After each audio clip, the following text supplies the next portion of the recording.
Yo, JD here, and as you can see, we are finally back with a video here today, and I know it's been quite some time. Been getting quite a few messages from people actually, so yes, I am still here, I am still alive and well. Things are going very good. If I'm being perfectly honest, I just haven't really been motivated to make a video recently.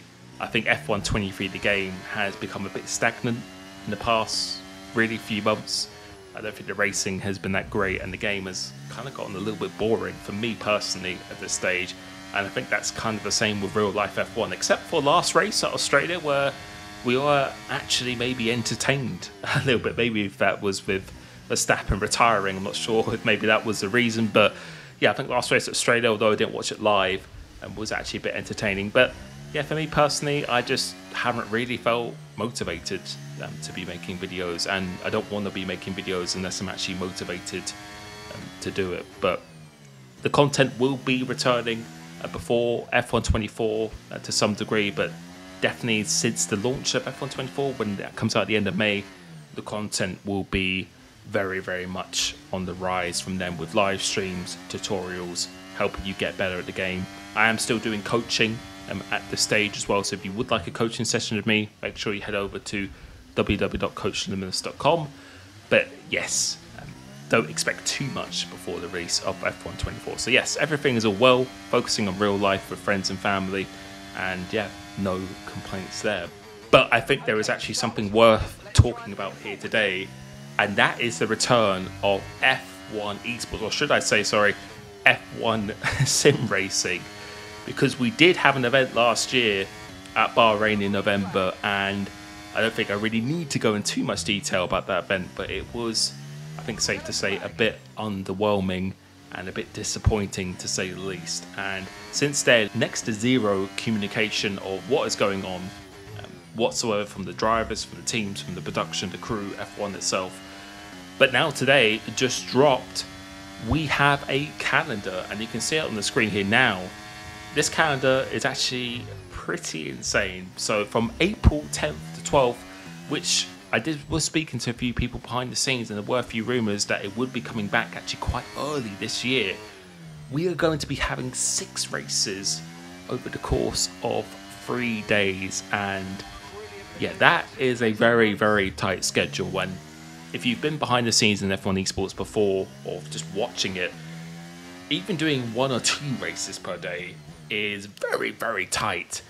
To be doing this amount over the course of 3 days, the amount of practice that's going to have to go into this. And don't forget, this is not just 6 races in 3 days. There's going to be a qualifying session, so there's going to be potentially 12 different live streams over the course of those 3 days.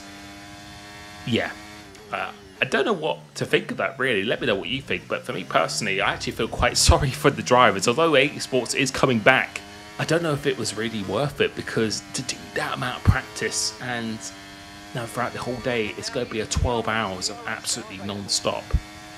It's going to be very mentally, maybe not physically, I guess physically as well, but especially mentally, extremely fatiguing. And yeah, let me know what you think of this. It feels like after the kind of shambles they had in round 1, that they really do need to complete the season. Otherwise, it would be, I think it already was, a little bit embarrassing. So for April 10th to the 12th, we're going to be having Jeddah, Spielberg, Austria, Silverstone, Spa-Francorchamps, Spa, Zandvoort, and Austin.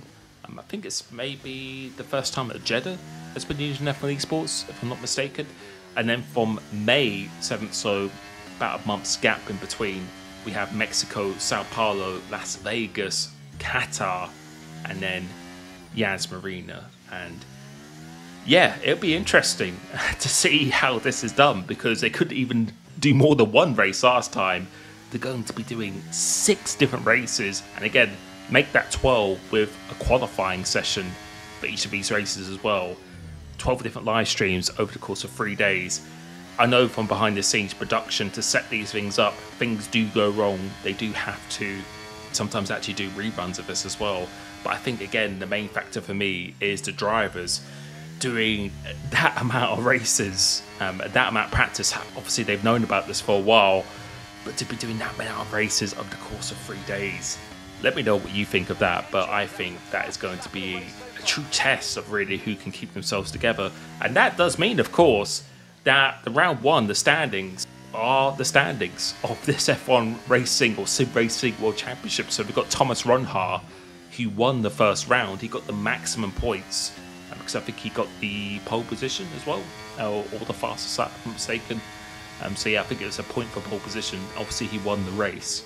So Thomas Ronhaar, Jarno Opmeer, Nicholas Onge, Frederick Rasmussen, Barry Barabund, Danny Beresne, Jed Norgrove, Ismail Vahassi, sorry, Butcher, and Idowu. Yeah, that is your top 10 in the points. So for me, I'm actually very excited.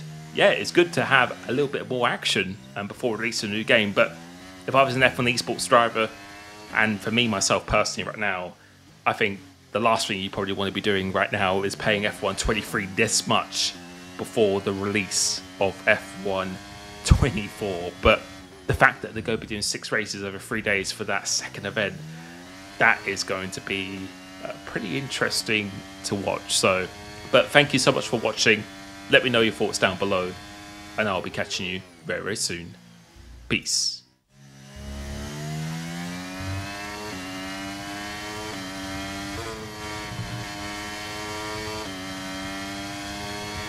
Final lap, push, push.